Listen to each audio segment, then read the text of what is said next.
Hello friends, welcome to your own channel daily stock. तो आज हम आपको सॉफ्टटेक इंजीनियर्स लिमिटेड के बारे में शेयर एनालिसिस बताने वाले हैं और साथ ही मैं आपको ये भी बताएंगे कि आपको इस शेयर में निवेश करना चाहिए या नहीं करना चाहिए। आगे बढ़ने से पहले अगर आपने हमारे चैनल को सब्सक्राइब नहीं किया हो तो आप हमारे चैनल को सब्सक्राइब ज़रूर कर दीजिएगा एंड साथ ही में हिट द बेल आइकन। सबसे पहले हम आपको कंपनी के बारे में बताएंगे, कंपनी क्या काम करती है, उसके कॉम्पिटिटर्स कौन कौन है, शेयर प्राइस चार्ट बताएंगे, शेयर होल्डिंग पैटर्न बताएंगे एंड क्वार्टरली रिजल्ट का एनालिसिस करेंगे। लाइक पास्ट ईयर्स में कंपनी कैसा परफॉर्म कर रही थी और अभी कैसा कर रही है। So let's begin. Softtech engineers एक सॉफ्टवेयर प्रोडक्ट कंपनी है जहां पर वो आर्किटेक्चर और इंजीनियरिंग पे फोकस करती है एंड साथ ही में कंस्ट्रक्शन वर्टिकल। ये पूरा एक ही साथ है, कंस्ट्रक्शन इंजीनियरिंग, कंस्ट्रक्शन वर्टिकल। ये डेवलप करती है इंजीनियरिंग डिज़ाइन सॉफ्टवेयर, एंटरप्राइज और e governance solution, multimedia based e learning software solution. तो यहाँ पर जो अभी सॉफ्टवेयर होते हैं जो ऑनलाइन बेस्ड होते हैं, जहाँ पर आप एजुकेशन ले सकते हैं, उस टाइप्स के सॉफ्टवेयर ये लोग बनाते हैं। साथ ही में आर्किटेक्चर, इंजीनियरिंग ये टाइप में भी एंगेज्ड है, उस पर भी ये फोकस करते हैं। अब मार्केट कैप देखेंगे तो 103 करोड़ का इसका मार्केट कैप है, तो स्मॉल कैप कंपनी है ये। स्टॉक प्राइस टू अर्निंग है तो वो 17.8 है, मतलब 17.8 के प्राइस टू अर्निंग पे ये शेयर ट्रेड कर रहा है।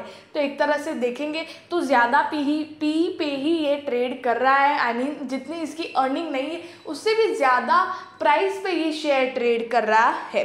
बुक वैल्यू से भी देखेंगे तो महंगे प्राइस पे ये 87 की इसकी बुक वैल्यू है। रिटर्न्स कंपनी के इतने बढ़िया नहीं है। ROCE देखेंगे तो 9.32% है, मतलब कैपिटल को ये लोग एफिशिएंटली यूज़ करके रिटर्न नहीं दे पा रहे हैं और इक्विटी पे भी लोगों को अच्छे रिटर्न्स नहीं मिले हैं। डेट कंपनी के पास 34.6 करोड़ का है, तो थोड़ा सा डेट भी है कंपनी के पास और प्रमोटर्स ने थोड़े से स्टेक को 2 to 3% के स्टेक को प्लेज पे भी रखा है। तो फंडामेंटली इतनी अच्छी नहीं लग रही है ये कंपनी। अब बात करते हैं यहाँ पे फाइनेंशियल ट्रेंड। तो 2019 में कंपनी का रेवेन्यू 63 करोड़ 55 लाख का था। हालांकि सबसे ज़्यादा रेवेन्यू यही है, मतलब 2019 में सबसे ज़्यादा रेवेन्यू क्या था।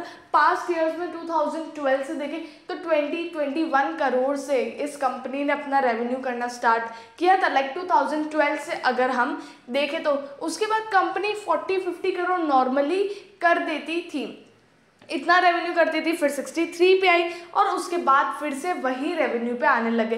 59 करोड़, 58 करोड़ 92 लाख, 42 करोड़ 57 लाख एंड 59 करोड़ 32 लाख। तो यहाँ पर कंपनी एक तरह से देखेंगे तो ग्रोथ कंपनी नहीं दिख रही है और डिक्रीज हुए जा रही है। अगर आप देखेंगे 5 ईयर कंपेयर अगर आप करेंगे तो ये नेगेटिव में ही आ रहा है, मतलब इस कंपनी की ग्रोथ नहीं दिख रही है।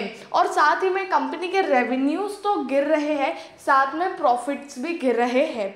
जो 7 करोड़ 43 लाख का प्रॉफिट किया था, देन 6 करोड़ 49 लाख, 2 करोड़ 72 लाख एंड 4 करोड़ 80 लाख।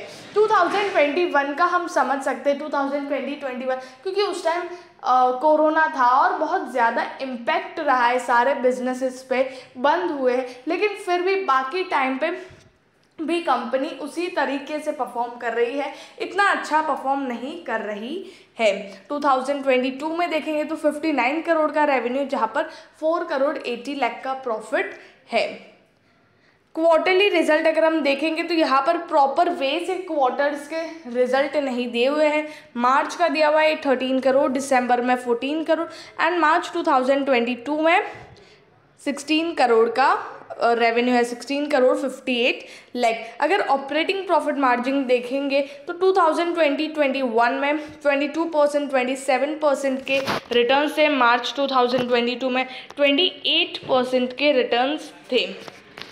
तो हालांकि जो रिटर्न्स है मार्च के कंपैरिजन में, लाइक 2021 के कंपैरिजन में यहाँ पर रिटर्न्स बढ़े हैं 22% से 28%, बट फिर भी अगर आप देखेंगे तो 2021 में 42 करोड़ का रेवेन्यू था। रेवेन्यू यहाँ पर इंक्रीज़ हुआ, 59 करोड़ हुआ, तो भी 2 करोड़ 72 लाख से 4 करोड़ 80 लाख, मतलब ज़्यादा इंक्रीमेंट नहीं दिख रहा है।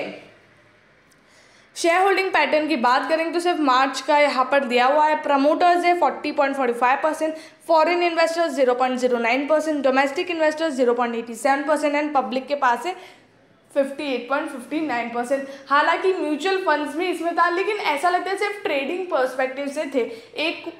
एक क्वार्टर में वो आए थे, नेक्स्ट क्वार्टर में उन्होंने जो 0 पॉइंट समथिंग उनका जो स्टेक था वो नेक्स्ट क्वार्टर में 0 कर दिया। फॉरेन इन्वेस्टर्स डोमेस्टिक इन्वेस्टर्स में भी ऐसा ही है, थोड़ा इंक्रीज़ करते फिर डिक्रीज़ करते फिर थोड़ा इंक्रीज़ करते, तो इसी तरह से जो ट्रेडिंग पर्सपेक्टिव से अगर निवेश किया होता तो वो इसी तरह से खेलते हैं शेयर्स के अंदर। पब्लिक के पास पड़ा है 58.59% का, तो सबसे ज़्यादा स्टेक यहाँ पर रिटेलर्स के पास पड़ा हुआ है। तो शेयर होल्डिंग पैटर्न भी इतनी अच्छी नहीं लग रही है। कॉम्पिटिटर अगर हम देखें तो Tata Elxsi, Mphasis, L&T Tech, Persistent, OFS, Coforge, Tanla Platform and Softech Engineering. तो यहाँ पर अगर हम देखें तो सबसे छोटी कंपनी यही है जो 102 करोड़ 2.87 करोड़ की है। बाकी सारी कंपनीज़ के साथ हम सॉफ्टेक इंजीनियरिंग को कंपेयर नहीं कर सकते हैं, क्योंकि बाकी सारी कंपनीज़ हालांकि सबसे कम पी पे यही मिल रहा है 17.80, बट स्टिल बाकी सारी कंपनीज़ काफ़ी बड़ी बड़ी कंपनीज़ है और उनके हिसाब से देखेंगे उनको तो वो सही पी पे मिल रहा है, क्योंकि कंपनी इतनी बड़ी है, उनके अर्निंग्स इतने हैं, तो इस हिसाब से वो ऑटोमेटिकली ज़्यादा पी पे मिलने लग जाते हैं। एट लास्ट हम बात करेंगे 5 ईयर हाई जो 144.80 है, करंटली 101.30 पर है। फ्राइडे को 3.94% ये शेयर नीचे गिरा था। अगर आप इसका 1 ईयर देखेंगे रिटर्न तो सिर्फ 6% का रिटर्न है, क्योंकि ये जो शेयर है ये ट्रेडिंग वाला शेयर है, जहाँ पर ये शेयर ऊपर जाता है, उसके बाद 100 से ये 120 130 तक जाता है, फिर से ये शेयर 105 101 पे आ जाता है, फिर से ये शेयर 140 तक जाता है और उसके बाद अगर आप देखेंगे तो फिर से ये नीचे आता है और पिछले 1 महीने से 10% नीचे गिर चुका है। तो मंथली वाइज अगर हम देखेंगे तो पिछले मंथ का शेयर अच्छा खासा गिरा भी है।